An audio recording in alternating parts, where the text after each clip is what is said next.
Good afternoon, sir. Hello, Tell me who you are Robin Heath. and what brings you to shiny Megalithomania. Well, the first day of summer today, but I come to Megalithomania because I'm a full-time researcher into megalithic matters. I've been doing that for 20 years. Would you say you are a megalithomaniac? No, it's a dangerous word, maniac, but it's been a very important part of my last 20 years. And talk to me a little bit about your speciality, your passion within the field. Yeah, passion was really fired up when I suppose I went to see Alexander Thom lecture in the 60s at the university, and this quiet and rather difficult to understand with the Scottish accent guy sort of blew me a bit away with what he'd found out about stone circles and their geometry and their astronomy and their metrology. These three things: metrology, that's units of length being used. He was an engineer, not an archaeologist. Mm-hmm. So he asked the very basic question: are these devils using a unit of length? It's a very reasonable thing. Is it used widely? Is it the same one in every site? And he did this amazing self-funded research program. Wow. For years, 30 odd years. Then he wrote a book about it, and the archaeologists just went ape. At that point, it was just obvious that he and they were going to be in conflict. He couldn't understand why, because he was a top academic and an engineer.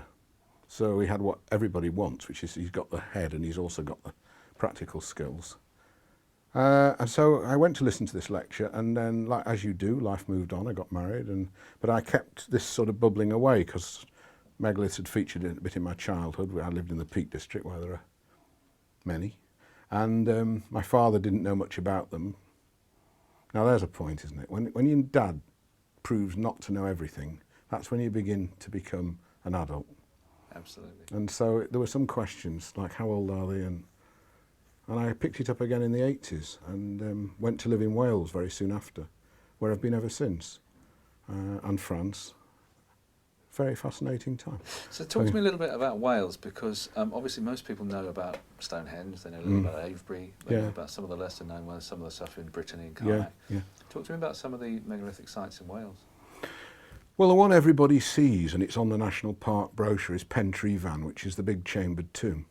So it's a very impressive and very elegant site.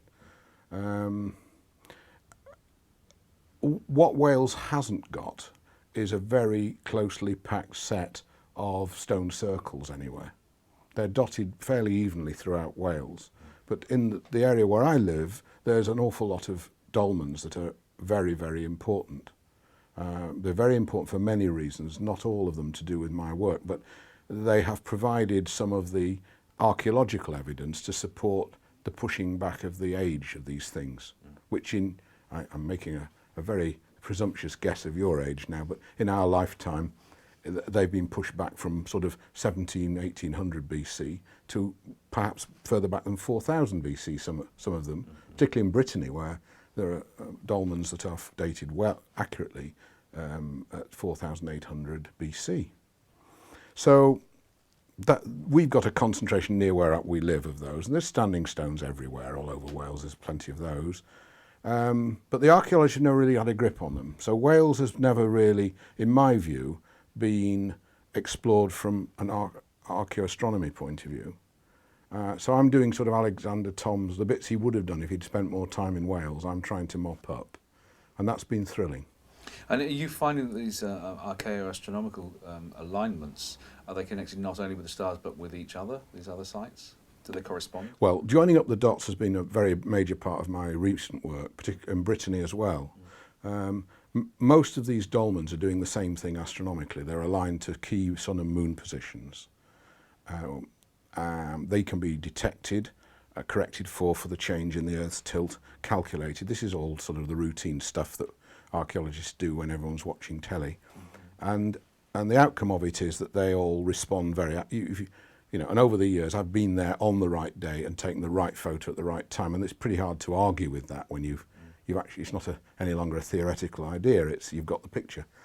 Some of them talk to mountains in Ireland, which is 93 miles away, which are visible occasionally, just occasionally.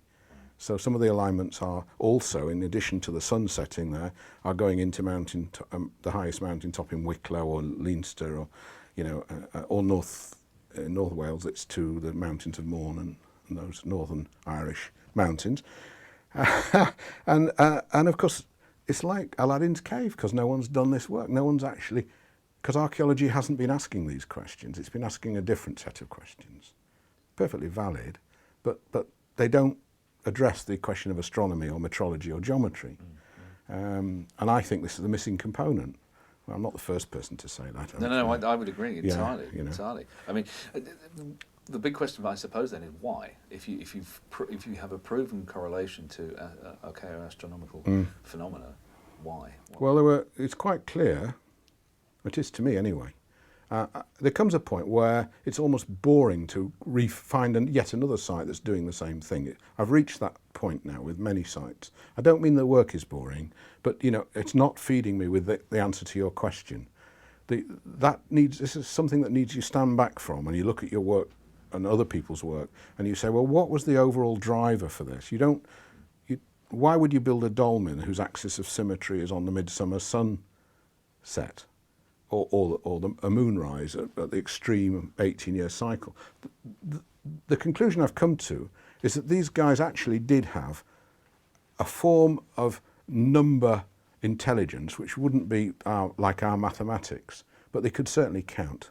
And they were recording these long cycles and comparing the moon cycle with, say, the length of the year, which they knew 2 hours, and the length of the lunar month, which they knew 2 hours.